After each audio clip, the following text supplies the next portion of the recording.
चतुर मछुआरा सीख देने वाली कहानी। झील किनारे बसी एक छोटी सी बस्ती थी, शांत, सरल और प्रकृति की गोद में बसी हुई। वहीं रहता था अर्जुन, एक सीधा साधा मगर मेहनती युवक जो बचपन से ही झील के पानी में पला बड़ा था। उसका जीवन मछलियों के साथ ही बीतता। सुबह सूरज की पहली किरण के साथ नाव लेकर निकल पड़ता और शाम को लौटता ढेर सारी ताजी मछलियां लेकर। उसका चेहरा तपती धूप में झुलस गया था, लेकिन आंखों में एक सपना था, ऐसा सपना जिसमें उसकी माँ कौशल्या देवी आराम से बैठी हो, बहन रेखा की शादी अच्छे घर में हो और खुद अर्जुन के पास अपनी एक बड़ी मछली पालन फर्म हो। पर अभी तक उसके पास एक पुरानी नाव और मेहनत के सिवा कुछ नहीं था। अर्जुन के पिता बचपन में ही दुनिया छोड़ गए थे। माँ ने बांस की चटाइयाँ बुनकर घर चलाया था और अर्जुन ने बचपन से ही कमर कस ली थी। दिन भर झील में मछली पकड़ना और माँ की दवाइयों का इंतजाम करना और बहन के लिए किताबें जुटाना। एक दिन अर्जुन झील से लौटा तो रेखा ने खुशी से बताया, भैया स्कूल में मेरे चित्र को इनाम मिला है। अर्जुन मुस्कुराया। उसकी मेहनत का पहला फल मिल रहा था। उसने माँ की आंखों में खुशी की चमक देखी और उस रात चुपके से झील किनारे बैठकर सोचने लगा, क्या मैं कुछ बड़ा नहीं कर सकता। अर्जुन की मछलियाँ बस्ती के सबसे अमीर व्यक्ति चौधरी शंभुनाथ खरीदते थे। एक दिन जब अर्जुन ने ताज़ा मछलियाँ उनके हवाले की तो चौधरी ने कहा, तू मेहनती है अर्जुन, मगर इस मेहनत को बड़ा करना है तो कुछ सीखना पड़ेगा। कभी मछली पालन का प्रशिक्षण लिया? अर्जुन ने सिर हिलाया। समय नहीं मिला चौधरी साहब, समय बनाना पड़ता है बेटा। मैं तुझसे आधी कीमत में मछलियाँ लेता हूँ, मगर तू कभी खुद ग्राहक के पास गया है? अर्जुन को पहली बार लगा कि उसके सपने में एक दरवाज़ा खुल सकता है अगर वह व्यापार सीखे। शाम बस्ती में एक नई मोटरसाइकिल रुकी। उस पर सवार था मनोहर, अर्जुन का बचपन का मित्र जो शहर चला गया था। अब वह चमकदार कपड़े पहनता था, घड़ी चमकती थी और बातों में व्यापारियों वाला ठाठ था। अर्जुन मेरे भाई, उसने गले लगाते हुए कहा। दोनों देर रात तक बातें करते रहे।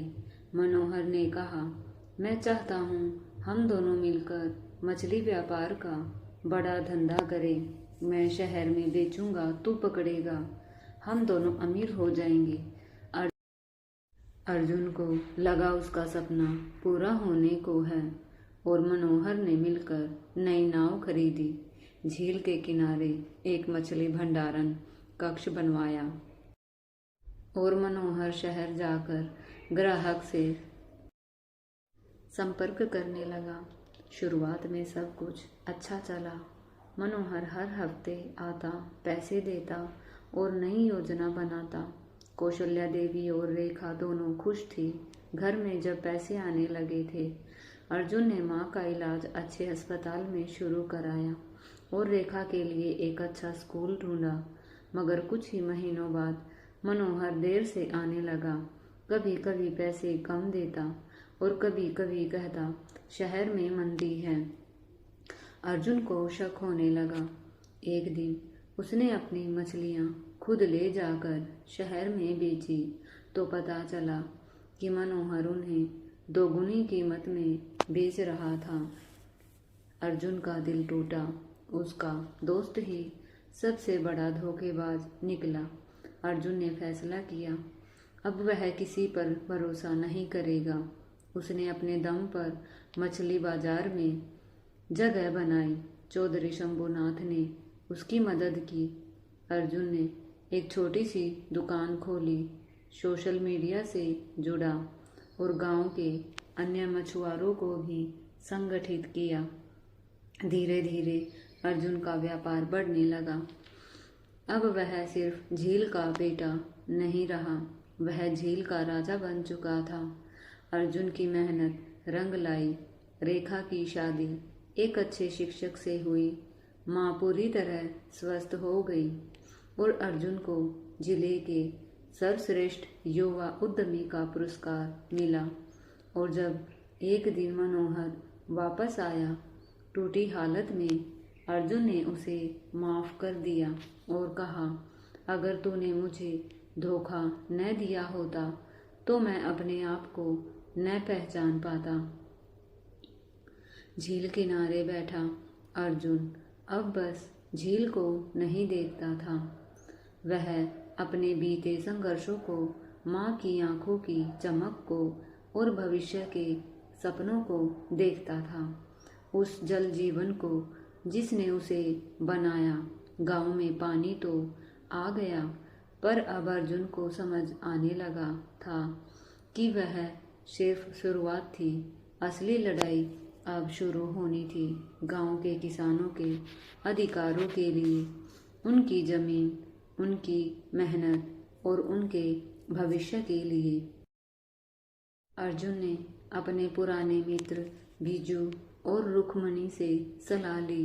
गांव में रहकर घूमकर वह एक एक किसान से मिला और समझाया कि अगर वे सब मिलकर आवाज़ उठाएं तो सरकार को झुकना पड़ेगा। सभी ने मिलकर एक संगठन बनाया, जल जीवन किसान यूनियन का उद्देश्य था सभी किसानों के लिए जल वितरण की समानता, बीज, खाद और बिजली की उचित व्यवस्था और सबसे बड़ी बात, हर किसान को उसकी आवाज़ दिलाना। जैसे ही यूनियन बनने की खबर फैली, स्थानीय विधायक धर्मेंद्र राणा का चैन उड़ गया। यह वही नेता था जिसने पहले भी सरकारी फंड में घोटाले किए थे। उसने अर्जुन को डराने की कोशिश की, मगर अर्जुन अब वो भोला किसान नहीं था। धर्मेंद्र राणा अब गांव की जनता बिकाऊ नहीं है, अब ये अपने अधिकार मांगना जानती है और छीनना भी। अर्जुन ने सभा में कहा, यूनियन ने गांव से लेकर जिला मुख्यालय तक शांतिपूर्वक विरोध किया। अर्जुन ने सोशल मीडिया का सहारा लिया और जल्दी ही उनकी बातें वायरल होने लगी। टीवी चैनलों पर झील वाला अर्जुन के नाम से चर्चा शुरू हो गई। दिन अर्जुन को दिल्ली से एक बुलावा आया, कृषि मंत्रालय से। वहाँ अर्जुन ने जिस आत्मविश्वास और साफ शब्दों में किसानों की बातें रखी, उससे मंत्री भी प्रभावित हुए। सरकार ने यूनियन की मांगों को गंभीरता से लिया और जांच के आदेश दिए। अब अर्जुन ने गांव में सिर्फ पानी नहीं लाया था, बल्कि लोगों की सोच भी बदल दी थी। उन्होंने महिलाओं को सिखाया कैसे पानी को संरक्षित किया जाए। बच्चों के लिए जल पाठशाला खोली गई, जहां जल संरक्षण के साथ साथ जैविक खेती और नवाचार सिखाया जाता। गांव में अब जल मेला लगता, जिसमें आसपास के गांवों से लोग सीखने आते। गांव की महिलाएं भी समूह बनाकर सौर चूल्हे, गौ आधारित उर्वरक और बायोगैस की इकाइयां चलाने लगी। कुछ वर्षों में झील के किनारे का वह गांव एक उदाहरण बन गया, स्वावलंबन का, सहयोग का और सतत विकास का। एक दिन अर्जुन उस झील के किनारे बैठा सोच रहा था, जहां एक दिन वह रोया था। आज वही लोग उसे श्रद्धा से देखते हैं। मैंने बस पानी नहीं लौटाया, उम्मीद लौटाई है। उसने मुस्कुराकर आसमान की ओर देखा। 5 साल बीत गए। अर्जुन के गांव ने न सिर्फ खुद को आत्मनिर्भर बनाया, बल्कि सैकड़ों गांवों के लिए मिसाल बन गया। अब अर्जुन को देश के कोने कोने से बुलावा आने लगा। कभी किसी विश्वविद्यालय में लेक्चर देने, कभी किसी पर्यावरण सम्मेलन में अपना अनुभव साझा करने। लेकिन एक दिन अचानक मौसम बदल गया। लगातार 2 वर्षों की भयंकर गर्मी और कम बारिश के कारण झीलें सूखने लगी। गांव में फिर से सूखे के आसार दिखने लगे। क्या सब कुछ फिर से वहीं लौट जाएगा? बुजुर्ग बीजू ने चिंता से पूछा। लेकिन इस बार अर्जुन डगमगाया नहीं। उसने कहा, हम अब सिर्फ बारिश पर निर्भर नहीं हैं। हमने अपने जल भंडारण, रिचार्ज कुएं और सूक्ष्म सिंचाई पर जो काम किया है वो हमें बचाएगा। गांव के हर व्यक्ति ने मिलकर झील को फिर से गहरा किया।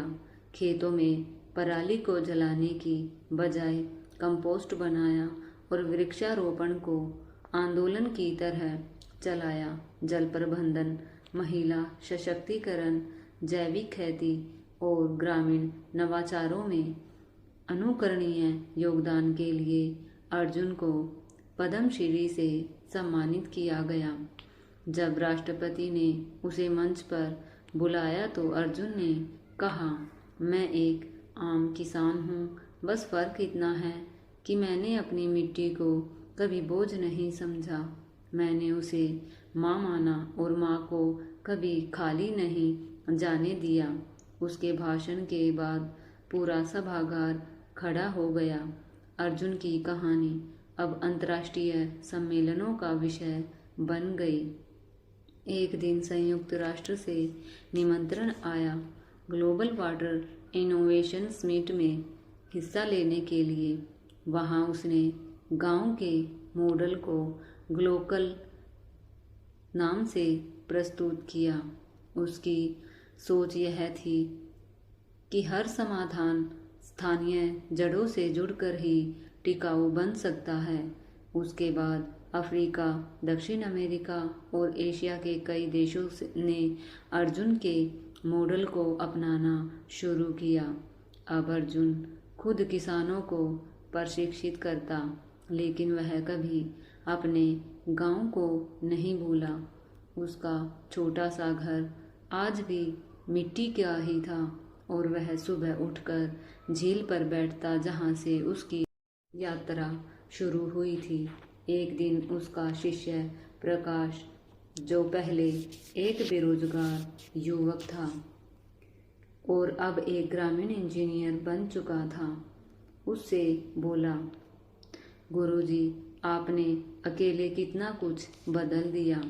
अर्जुन मुस्कुराया और बोला, मैंने कुछ नहीं किया बेटा, मैंने सिर्फ भरोसे का बीज बोया था।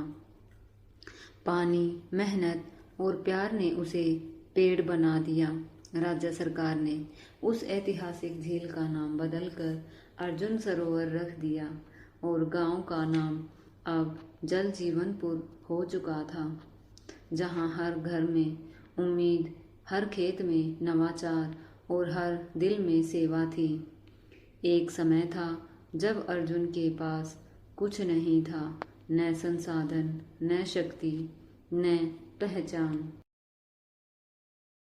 लेकिन आज उसके पास सब कुछ था, सम्मान, संतोष और सच्ची सेवा की पूंजी।